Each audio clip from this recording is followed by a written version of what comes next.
Hey there, it's Coach Cool here, and welcome to Monday Mentoring on the Today's Leader podcast. Now, last week I shared some thoughts around how you prepare for conversations that count. Some of those conversations that we may consider to be tough, crucial, or risky are those conversations that we 100% need to make sure that we're preparing for. Now, part of that preparation is also about looking for and becoming aware of contingencies that you may need, depending on how the person reacts to the conversation. Now, it's really important that we know the person, and it's really important we have an understanding of how they may potentially react and respond to the conversation. So ask yourself, will they get defensive? Will they get aggressive? Will they meekly comply with whatever is being discussed? Or will they withdraw from the conversation? None of them are great. None of them are great. And it's like we've got this continuum from silence through to violence. And what we need to do, what we need to aim for as a leader is to have safety in that conversation. Now, the first two are probably self-explanatory why we don't want them. No one wants defensiveness or aggression in a conversation. Uncontrolled emotion is never good, And that's compounded if we also get emotional. So it's really important that we understand that. Now, we all dread these conversations, don't we? There's not too many people out there that want to have a tough conversation that has a risk of some sort of emotional outburst. We all dread those conversations. And we probably understand and know the people in our team that are likely to respond to that.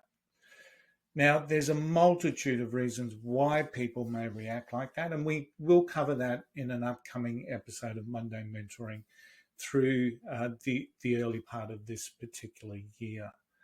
But it's also important that we develop our leadership skills to be able to navigate those situations.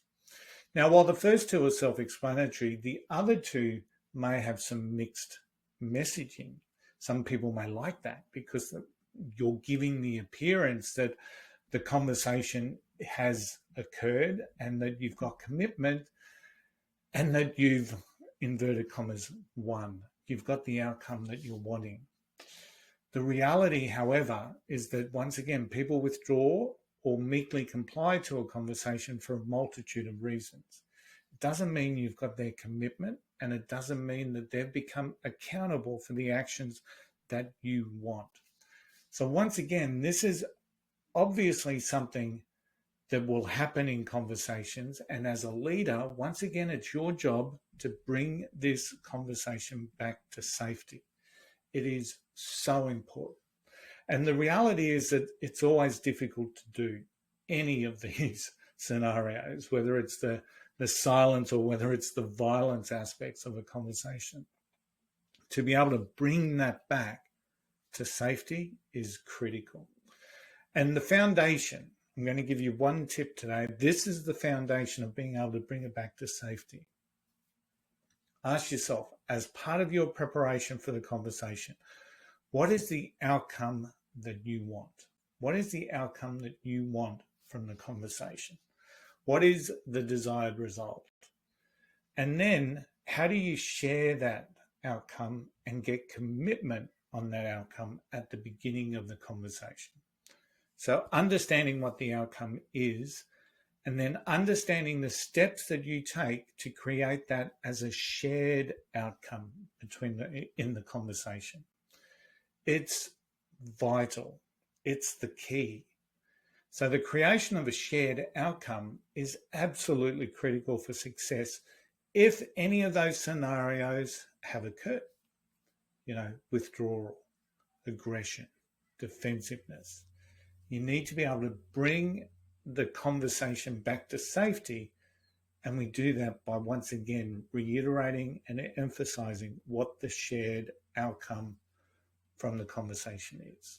It sets the meaning behind the conversation and enables and empowers you as the leader to return that conversation back to safety. It's your starting point of your tough conversation, creating conversations that count. It's your starting point for that skill development. Hey, I'm Coach Cole. Thanks for tuning in today to our Monday mentoring. I shall see you all again next week. Bye for now.